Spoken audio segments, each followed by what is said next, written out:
अगर इस प्रकार से रेगुलेशन लागू रह जाते हैं, अभी यूनिवर्सिटीज में एडमिशन होने वाले हैं, नए फ्रेशर्स बच्चे जाएंगे जिन्हें रैगिंग का सामना होगा।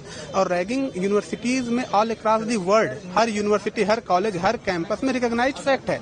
और ये बहुत ही खतरनाक ड्रैकोनियन लॉ था। ये क्रिमिनल ट्राइब एक्ट 1872 जैसा था, जहाँ कुछ जातियों को मान लिया गया था अपराधी था।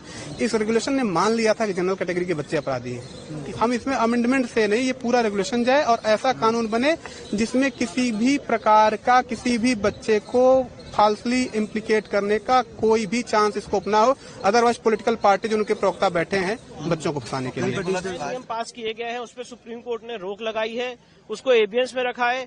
और सुप्रीम कोर्ट ने अपनी पावर्स को एक्सरसाइज करते हुए अंडर आर्टिकल 142 जो यूजीसी रेगुलेशंस 2012 हैं उनको इन ऑपरेशन किया, उनको प्रभावी किया। अब ये तो कोई व्यक्ति प्रेडिक्ट नहीं कर सकता है। केंद्र सरकार से जवाब मांगा है, केंद्र सरकार अपना जवाब देगी, फिर मामला आगे बढ़ेगा। और हमने इस बात को पॉइंट आउट किया कि अगर इस प्रकार से रेगुलेशन लागू रह जाते हैं, अभी यूनिवर्सिटीज में एडमिशन होने वाले हैं, नए फ्रेशर्स बच्चे जाएंगे जिन्हें रैगिंग का सामना होगा।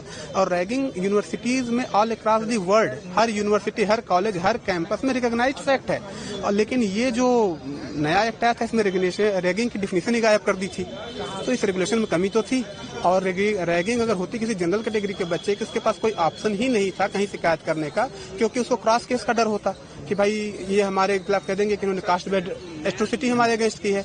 इक्विटी स्क्वाड के पास ये है कि भाई अगर SC/ST का कोई भी शिकायत आता है उसको कंप्लेन करनी है पुलिस को, तो पता चला जो पढ़ने गया पहले दिन वो जेल पहुंच जाता है।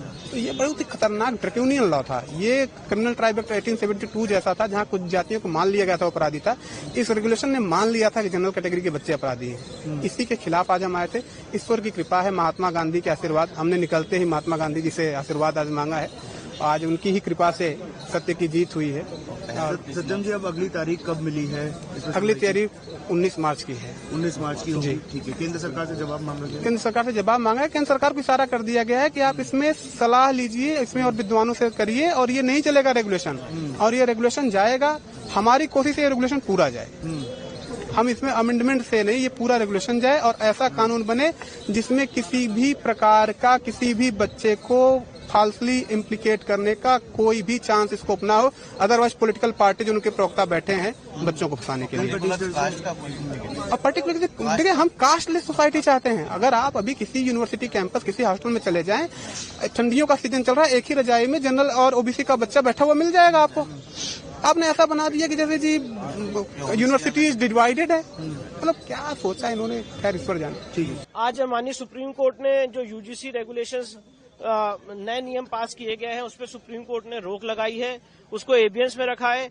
और सुप्रीम कोर्ट ने अपनी पावर्स को एक्सरसाइज करते हुए अंडर आर्टिकल 142 जो यूजीसी रेगुलेशंस 2012 हैं उनको इन ऑपरेशन किया, उनको प्रभावी किया। अगला कदम क्या रहेगा, क्योंकि इसमें सुप्रीम कोर्ट की अब सुप्रीम कोर्ट ने इस मामले में केंद्र सरकार को और सारे पक्षकारों को नोटिस जारी किया है और इस मामले की अगली सुनवाई 19 मार्च को निर्धारित की गई। 19 मार्च को क्या कुछ होने की संभावना है? अब ये तो कोई व्यक्ति प्रेडिक्ट नहीं कर सकता है। केंद्र सरकार से जवाब मांगा है, केंद्र सरकार अपना जवाब देगी, फिर मामला आगे बढ़ेगा।